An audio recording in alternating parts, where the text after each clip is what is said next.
Hello, cherished viewers. Welcome back to Sandy Home Recipe. Mama call about Sandy Home Recipe. Then they can share my video.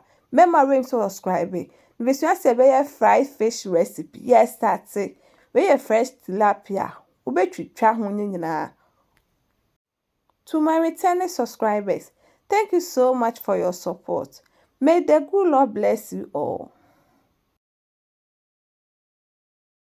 Uwi na wa maki we beboa ama wochi a ebeye crispy.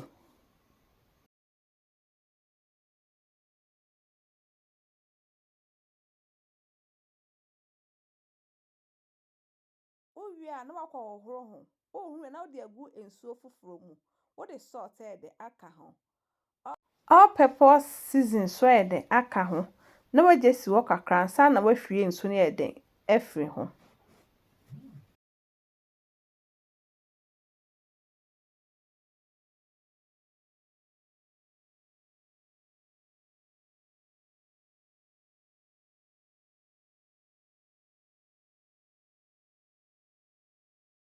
Waye fi ensuo no mawie no. Mo be fa wo kakra. Uwi na wo de fish season so de ayeye ho nyina ansa na wo de wakoche. Please, if you're new to my channel, don't forget to subscribe, share, like, and also click the bell icon to get new video I will post. We are not the short transfer account by option on fire the anchor.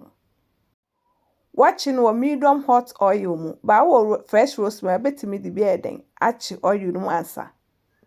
Now the flour so den, I can we bama fish near the anchor come.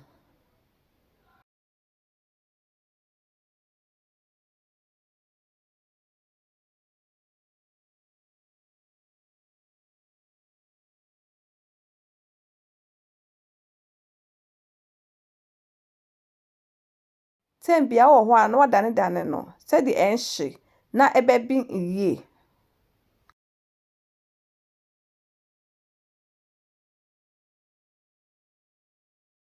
Please, if you're new to my channel, don't forget to subscribe, share, like, and also click the bell icon to get new video I will post. I already know where you know I serve it. Me tasty and it tastes really nice. You will love it if you give it a try. Now this our crispy fried fish recipe. Like this video and subscribe to my channel. Thank you so much.